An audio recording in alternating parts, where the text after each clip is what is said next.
Congressman Jim Jordan with us in the mix today. What's going on, Congressman? How you guys doing? Good to be with you. We're good. Can I? There's a few things we have on the agenda for you today, sir, to talk about in the news. But the shutdown starting to feel like the Democrats are playing a bit of chicken here and maybe not going to pull off the road. There's word that this could create a shortage in like food stamps for people. I mean, what is going on here? Well, I mean, you guys have talked about this. We all know this is about the crazy left that now unfortunately has control of one of our major political parties.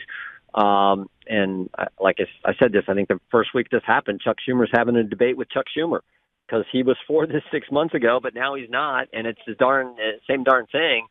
But yeah, it's all about their left. I've been telling people this underscores why the midterms are so important, because the same mindset that says we won't vote for what we voted for before, we're going to shut down the government, is the same mindset. If they get control, we'll go after President Trump, we'll impeach him and do all this stuff that they did, in his first term. That's what's at stake here. So I think the country sees this for just being ridiculous. And hopefully it ends sometime soon. But like you, Buck, I don't know. It may go for a while. Jim, do you think this is related directly to Chuck Schumer being afraid of AOC and thinking that she might primary him in New York? Because he got so much criticism 6 months ago. Yeah. I don't want to. Is that the bigger issue, or is the Obamacare subsidies and people realizing they're both issues, but which one do you think is driving this more? The Schumer shutdown or the Obamacare thing? Well, I think it's probably the former because, remember, it looks like even Leader Jeffries may get a primary in New York City. So I do think it's this phenomena that the hard left has control of that party. But I think that is driving this. And remember, Chuck Schumer took all kinds of heat from the left, including, frankly, from Hakeem Jeffries back in March when he allowed the Senate to pass the continuing resolution.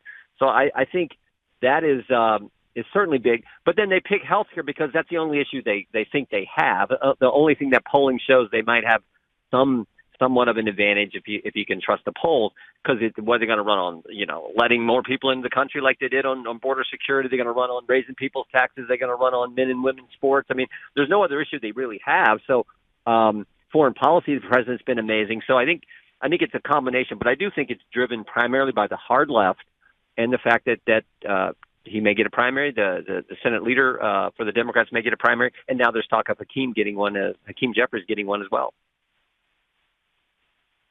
So when you break all this down, I said, hey, I think they didn't want to have the shutdown because the No Kings protest is going on, Jim. Mm-hmm. And they didn't want to bend the knee right beforehand. Right. Now my sort of political antenna are up, and it's suggesting maybe they are in a bigger scrap than they anticipated with the Virginia race for governor and lieutenant governor and attorney general.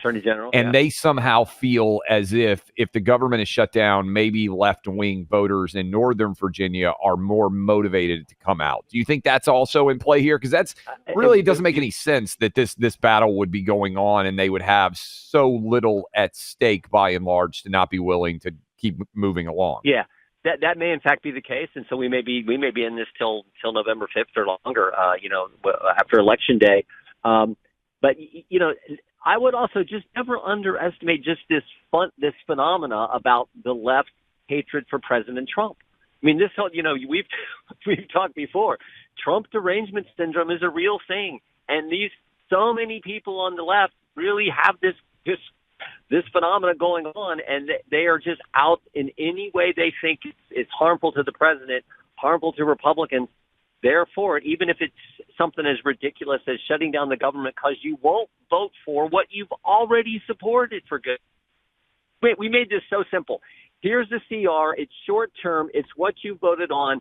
I mean, and you can't vote for that? Like, they're saying we need to compromise. We've already did. We've given you the bill that you supported 6 months ago, for goodness sake.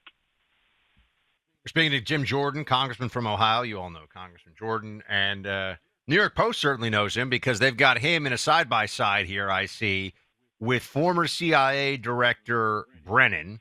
Because, Congressman, tell us what's going on here. There's been a referral by the House Judiciary Committee regarding ex-CIA Director Brennan for lying under oath. What's happening? Yep. Well, you all know you're not supposed to lie, but you're definitely not supposed to lie when you're under oath talking to Congress. And it looks like that's exactly what John Brennan did. And it looks like he did that because, God bless Tulsi Gabbard, the Director of National Intelligence, declassified a report from the House Intelligence Committee from a few years ago. And that report says just what Brennan told us in this deposition. He told us, I was not involved with the dossier at all during the whole Russia hoax baloney, and I didn't want it included in the intelligence community assessment. Well, then we get to declassify the report from Director Gabbard, and it says just the opposite. It says, no, the dossier warrants being included in the ICA. And a person at the CIA confronted the director and said, Director, this dossier is garbage. The underlying intelligence is just not there. We shouldn't use it.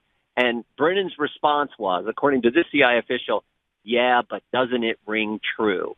Just demonstrating his motive, his bias, his out to get President Trump attitude.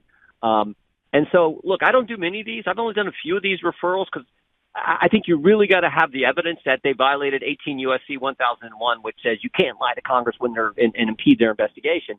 But we did it with Brennan, and we point out in the letter, this is part of a pattern with this guy, because I think he also lied to Trey Gowdy when Trey questioned him a few years back on the same issue. And, of course, the irony was, guys, we were deposing Brennan as part of a different investigation. We were deposing him because he was one of the 51 guys who signed the letter, the now famous letter saying the Hunter Biden laptop was a Russian information operation when the FBI had the stinking laptop and knew it wasn't. So we were deposing on that, but we get into this other Russia stuff, and he lies to us about that. And that's why we think this is the facts are strong, and we sent the letter to Attorney General Bondi. We're talking to Representative Jim Jordan from the great state of Ohio. Jim, when you look at what Trump has done, we were just up in Fort Wayne, Indiana yesterday, Buck and I were, and I think you can make a strong argument that this is the greatest year that we have ever seen of any president in terms of total impact, what he's been able to accomplish. Wins, not just promises. Yeah. This is what we're talking to the WoWo folks about, is that Trump is racking up the scoreboard. Sorry, Clay. Yeah, no, it's exactly right. And when you look at, you were there for Trump 1.0, how much more efficient and effective do you think the first year of Trump 2.0 has been than anything we saw Trump 1.0? What do you attribute it to, and do you sign on to that take that we put out there and that we've been arguing quite a bit on this show? Yeah, 100% sign on to what you guys said. It's been an amazing 9 months, frankly. Just truly amazing. I thought his first term was amazing, but I do think this is better for a couple of reasons. One, he's just focused. He's been through this before. He knows how crazy the media is going to be, how crazy the left's going to be, and it's not deterring him. He's focused on the mission. Second, the people he's put in running these key agencies are actually Trump people. The first time he had Rex Tillerson, for goodness sake. He had Jeff Sessions, for goodness sake, running state and justice. They weren't necessarily on the team. But the team he's put together, and we deal with the justice. I mean, Pam Bondi, Todd Blanche, Kash Patel, Dan Bond. These guys are good people who are focused on doing their job the way it's supposed to be and serving the taxpayers. And then finally, I would say this. I always say we make this job of politics way too complicated. Very darn simple. What'd you tell the folks you were going to do when you ran for the job? If you get elected, go do what you said. And no one has done it better than President Trump. He said he would cut taxes. He did. He said he'd get men out of women's sports. He has. He said he would make sure Iran doesn't get nuclear capabilities with the help of Israel and our great military. He accomplished that. He said that he would secure the border. For goodness sake, he accomplished that in just a few months. So on and on it goes. And he's just focused on doing what he said, what he was elected to do. And that's what's frustrating the Democrats and why they got to we're going to have to shut down the government and create some crazy Obamacare issue to justify that, because he is doing what he said he would do and getting it done in just an amazing way. Congressman, how are we looking for I know it's a year out, but because we're all focused on this upcoming election, at least in a few places, some big races are happening. New Jersey, Virginia, New York City mayor. Yeah. Right. How are you feeling about the Republicans' chances in the House, especially given that this administration is getting things done, the Republican Party is keeping its promises, and how do you war game that out a year from now? I feel good. I mean, I feel like we break the trend, because the trend is typically against us when you're the party in power in the White House. It's tough in the midterms. But I feel good because of the record we just talked about, because we're recruiting good candidates. I do think redistricting is going to net out in favor of us. I mean, it's happening in so many different states. It's in the news every day, it seems.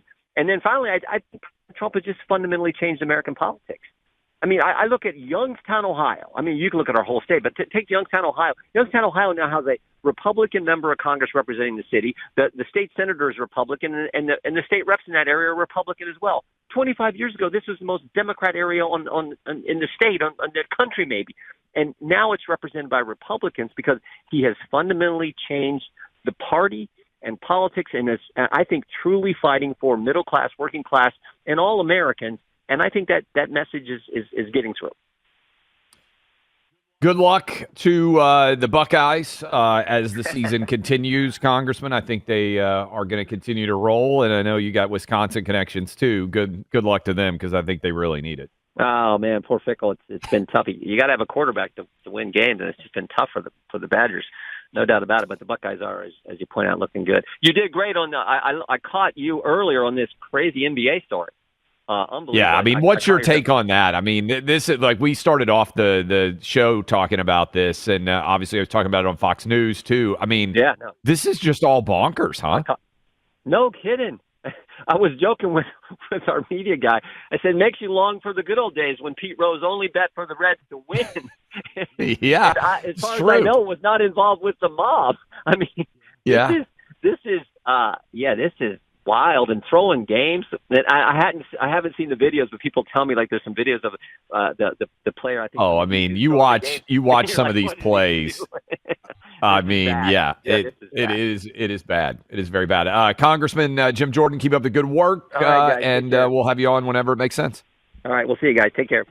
Congressman, appreciate you. Can I ask you a quick question, Clay, actually, about this? Yeah. Have people tried to make the case? Because to me, again, as a not somebody who does this sports stuff professional or college a lot, but if you want to bet on your team, why is that bad?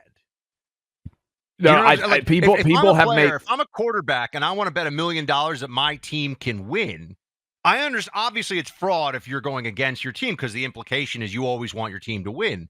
But do people ever make that case that there's something very different about?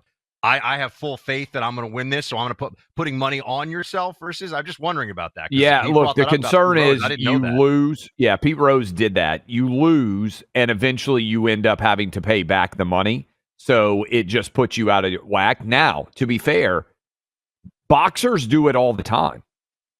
Boxers in Vegas have gone in and said, hey, I'm going to put, I think Floyd Mayweather did it. I'm going to put $1 million down on me to win. Like, I'm going to walk into a casino. So certain leagues prohibit it as part of player contracts because they're concerned for that. That but very different. It usually has to be an individual athlete. So some boxers have bet on themselves. Now, obviously, you can't bet against yourself. I mean, that would raise a lot of red flags as a fraud. But yeah, some boxers have gone for it. I think some UFC fighters in the past, or mixed martial arts fighters, if not UFC in particular.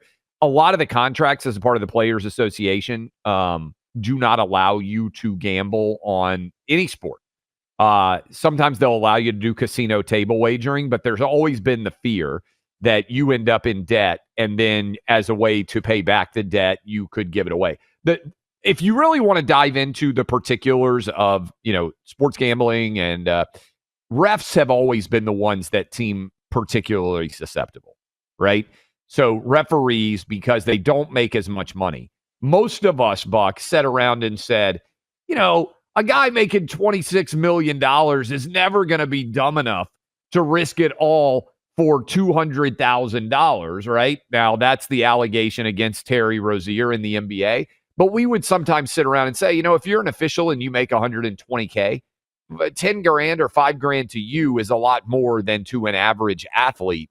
And so that's always been like the area that I thought was susceptible. But again, the bright lights of regulation theoretically would allow you to get called. And obviously, if you're an official, you're not allowed to gamble on these games at all. When you got your kids under your roof, you don't play around, keeping everybody safe. Our sponsor, Sabre, family-owned business making self-protection tools for 50 years. Pepper Gel Gun is a great example. Shaped like a pistol or rifle, depending on the model, fires off a pepper gel projectile. goes the difference, goes the distance, making it effective against an intruder, and also just pepper sprays. We're talking about this yesterday in Fort Wayne. You never know when you might be walking through a parking lot late at night. Maybe you got a kid or a grandkid and they've got a new job and they are getting off late hours at a restaurant or at a mall or somewhere out there, and they got to walk to a car. Why not have pepper gel spray, that pepper spray, on the phone, on the keychain of every single one of your keychains for your teenager, for yourself, for your wife, for your daughter, for your granddaughter? Go check it out right now, saberradio.com. I'm telling you, you're going to love these products. We have every single one of them in the Travis house, sabreradio.com. 15% off when you go there. You can also call 844-824-SAFE. That's 844-824-SAFE.